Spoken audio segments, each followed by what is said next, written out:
하나님 우리 아버지와 주 예수 그리스도께서 은총과 평화를 여러분에게 내려주시기를 빕니다.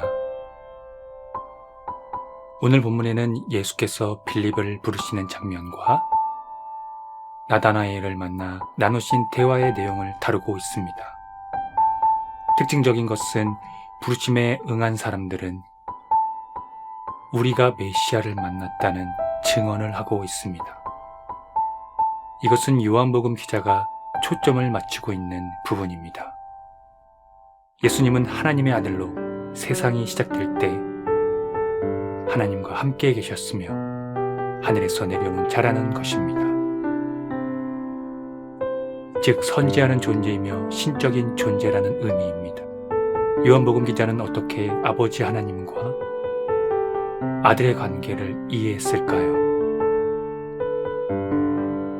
우리는 그것을 요한복음 서론에서 찾아볼 수 있습니다. 거기에 사용된 중요한 하나의 범주는 바로 말씀입니다. 이것은 유대적인 개념입니다. 오래전 시인은 이렇게 노래했습니다. 여호와의 말씀으로 하늘이 지음이 되었으며 그 만상을 그의 입 기운으로 이루었도다.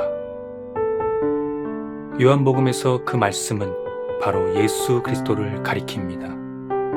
그 다른 표현을 오늘 본문에서는 인자라고 합니다. 빌립은 예수님을 만나고 난 후 나다나엘을 찾았다고 합니다. 모세가 율법에 기록하였고 여러 선지자가 기록한 그 일을 우리가 만났으니 요셉의 아들 나사렛 예수니라. 빌립이 모세의 율법과 선지자의 기록을 거론한 것을 볼 때 나다나엘은 율법을 연구하고 철저히 지키던 부류일 수 있습니다.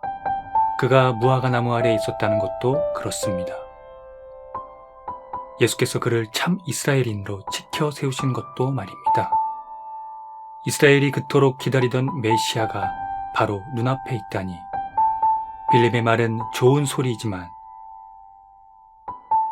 동시에 말도 안 되는 소리이기도 했습니다. 나사렛이란 동네가 그렇습니다.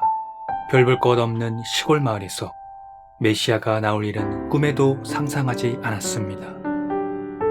그래서 그는 나사렛에서 무슨 선한 것이 나올 수 있겠냐며 조롱도 일삼았습니다. 여기서 유대적인 개념이 중요해졌습니다. 이스라엘은 구약의 성경, 이스라엘의 역사를 통해 메시아를 기다려왔다는 사실입니다.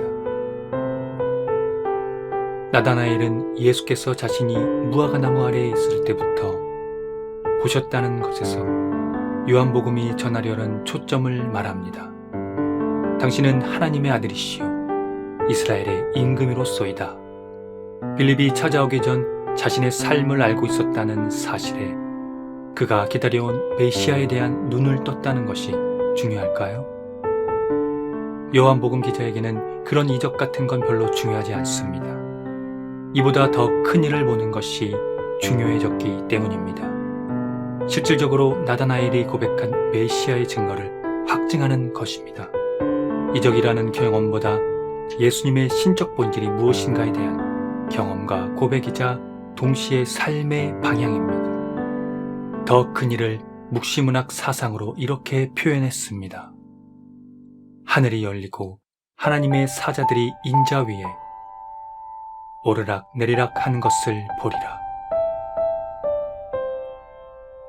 여기서 인자는 예수께서 자신을 지칭할 때 즐겨 쓰신 표현입니다. 유대적인 개념으로는 하나님의 백성을 대표하며 다가올 하나님의 나라에서 심판과 구원의 역할을 할 인물을 암시합니다. 그 표현을 복음서에서는 권능과 존귀와 권세 그리고 고난과 죽음, 예수께서 받으실 영광을 말할 때 사용되어졌습니다. 이 묵시문학적 표현은 이스라엘 역사의 인물 야곱이 돈 한 푼 없이 겉옷만 걸치고 도망가는 신세에서 꾼 꿈 전승입니다. 그 꿈의 핵심은 하나님이 그와 함께 계심을 보여주었다는 것입니다. 야곱은 그것을 베델, 즉 하나님의 집이라고 불렀습니다. 시간이 흘러 그곳은 이스라엘의 성소 중의 하나, 예배가 드려지던 곳 중 하나가 됩니다. 야곱의 꿈 전승은 우리가 하나님의 집에서 그분을 예배할 때 천사들이 오가면서 하늘과 땅을 연결시켜주고 하나님이 함께 하신다는 신앙과 연결됩니다. 요한복음 기자가 야곱의 꿈 전승을 기록한 것은 한 가지입니다. 말씀이 육체가 되어 우리 가운데 거하심에, 여기서 거하신다는 것은 거처를 정하는 혹은 장막을 치는 하나님의 임재와 관련이 있습니다. 이제 야곱의 사다리는 예수님으로 대체된 것입니다. 예수님은 하늘과 땅을 연결하는 유일한 사다리며 중보자입니다. 오직 그를 통해서만 하나님을 만날 수 있습니다. 그래서 요한복음은 예수님을 새 포도주요, 새 성전이요, 새 이스라엘로, 새 야곱의 사닥다리로 나타낸 것입니다. 예수님은 세상에 생명을 주기 위해 내려오셨습니다. 그리고 그는 그의 영광으로 다시 올라가셨습니다. 그는 천상과 지상 모두에 계십니다. 이 모든 영광은 십자가와 부활을 통해서 이루어졌습니다. 이제 여러분이 예수님과 함께 있다면 여러분은 하나님의 집, 성전에 있는 것과 마찬가지입니다. 하나님의 천사가 오가고 하나님의 임재가 여러분 곁에 있습니다. 여러분은 더 큰 일을 보셨습니까?